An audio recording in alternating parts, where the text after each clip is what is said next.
The iPhone 16 Pro Max boasts the largest display ever in an iPhone at 6.9 inches as well as the longest tested battery life of any iPhone yet. We also appreciate the camera upgrades and camera control button, but Apple Intelligence lacks that wow feature for now and the charging speed could use a boost.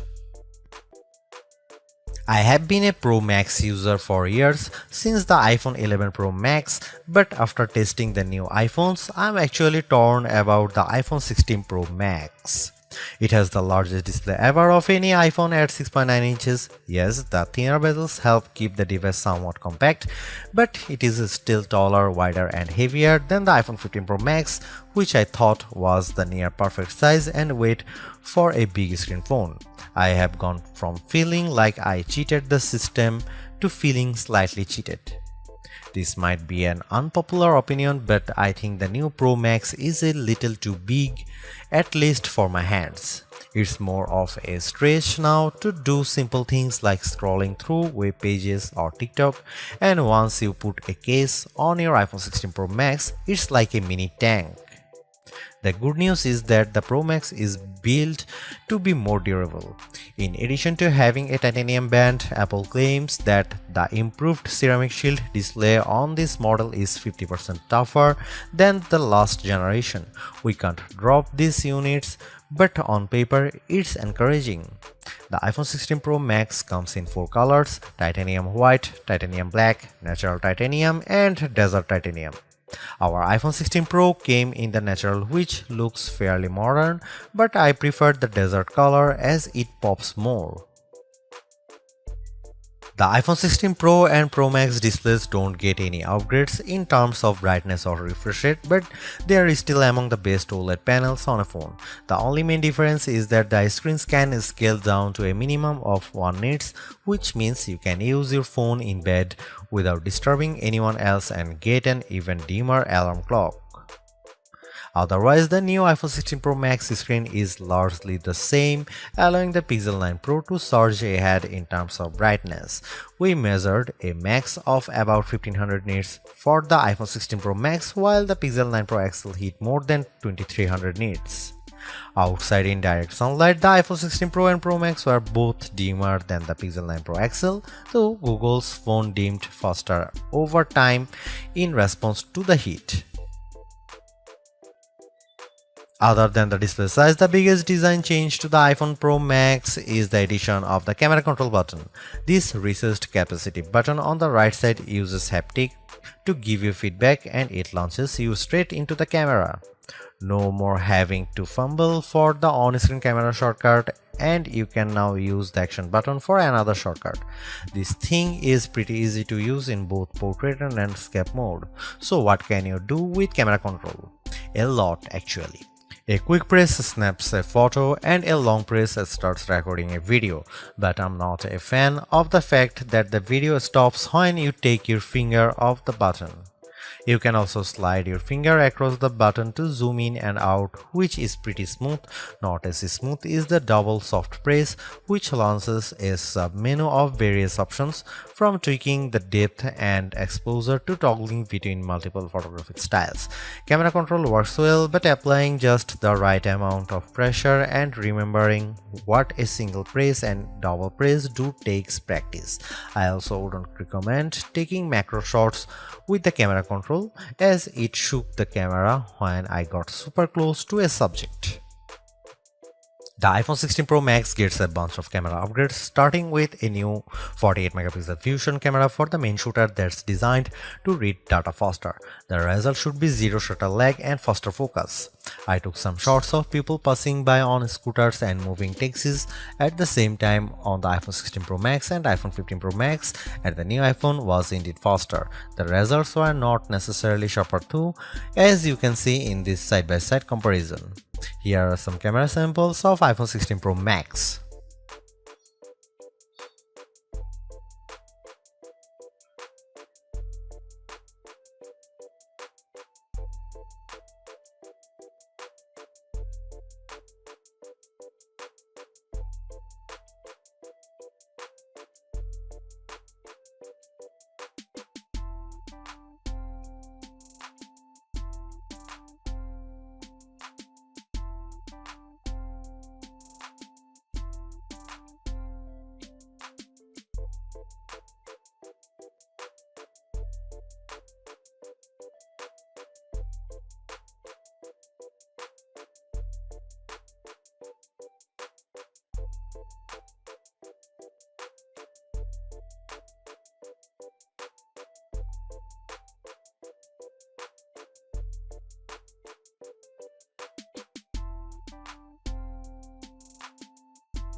The iPhone 16 Pro Max's video gets an upgrade with 4K video capture up to 120 frames per second, and there's some pretty neat things you can do with that footage. Using the playback speed controls, I could slow down a ping pong match to 50%, 25% or 20%, and the footage still looked sharp. Apple Intelligence is Apple's version of AI that's designed to be more secure and helpful than what Samsung and Google offer. But right now, Apple Intelligence is more of a tease since it's in developer beta right now and it won't launch for the rest of us until October. Even then, certain features won't be available, such as visual intelligence and ChatGPT integration. So what will you be able to do with the Apple Intelligence starting in October? It starts with a new Siri. The assistant has been revamped, starting with a redesigned that makes the whole outside of the display glow when summoned. And you can type to Siri. Now you are in a situation where you don't want to use your voice. Siri is definitely more forgiving of screws up, as you can correct yourself on the fly and it will still get your command right. I started a timer and changed the time mid-sentence without a problem.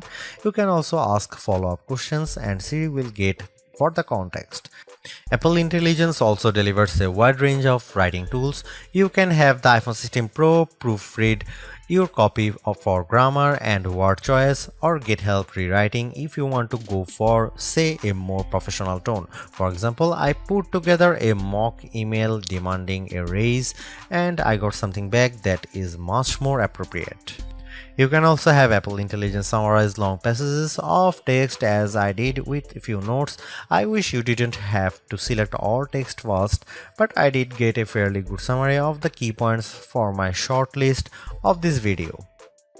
Don't want to look up how-to articles? Siri leverages large language models and Apple support info to give you step-by-step instructions on how to do lots of stuff on your iPhone, from making screen recordings to scheduling a text. This is a game changer for kids who play the IT person for their parents like me. If you are looking for an Apple Intelligence feature that tugs at the heartstrings, try making a memory movie. Just enter a key phrase as you prompt and specify the mood, and you will see the iPhone 16 Pro Max create a movie out of thin air complete with music.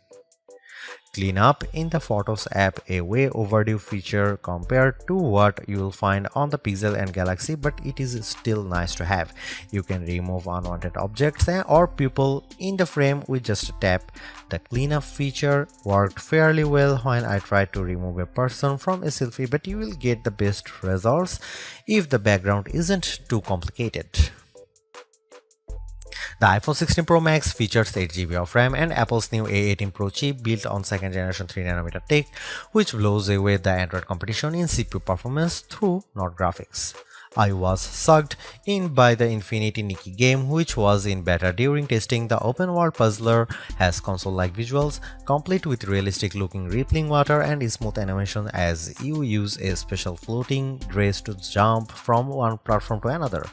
On Geekbench, which measures overall performance, the new iPhones are nearly 50% faster than the Galaxy S24 Ultra Snapdragon 8 Gen 3 chip on single core and 50% higher on multi-core performance. The latest Tensor G4 Pixel phones aren't in the same league. The iPhone 16 Pro Max was also twice as fast than the S24 Ultra in our video editing testing using Adobe Premiere Rush, where we time how long it takes to transport a 4K clip to 1080p. The new Pro phones also shave off a few seconds versus the iPhone 15 Pro's time. So what about graphics? The iPhone 16 Pro Max packs a 6-core GPU compared to 5 cores for the regular iPhone 16 series, and Apple claims that it's up to 20% faster than the iPhone 15 Pro's A70 chip. On the 3D Mark Solar Bay graphics test, which has support for ray tracing, the iPhone 16 Pro was 22% faster than the iPhone 15 Pro. However, that's still 18% behind the Galaxy S24 Ultra, which also delivered higher frame rates on the test. There is one other performance test we ran to see if Apple's claims of better sustained performance are legit. The iPhone 16 Pro Max features a new internal design with a graphite-clad aluminum substructure that's supposed to result in 20% better sustained performance.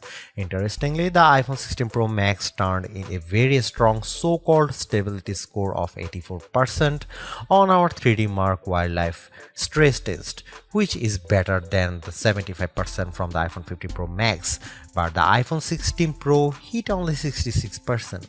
It hit a higher overall loop score but had bigger drop-off. The Galaxy S24 Ultra's score was even worse at 60.4%. The iPhone 16 Pro Max is indeed an iterative upgrade, and maybe it wouldn't feel that way if Apple Intelligence was available today along with all the promised features. Instead, it's going to trickle out over time, so I would not to be in a rush to upgrade. Having said that, I think that iPhone 16 Pro Max is the best phone money can buy right now if you want the biggest screen and longest battery life. It lags in zoom versus the S24 Ultra, but you get more endurance, better camera quality, and plenty of creative features like photographic styles and audio mix. I actually preferred the AI capabilities of the Pixel 9 Pro XL series with its smarter Gemini Live voice assistant and other features like Add Me for photos and Pixel screenshots. But the Pixel's performance and battery life trail the iPhone 16 Pro Max. For me, the iPhone 16 Pro Max retains its title as the best phone, but it's not because of Apple Intelligence.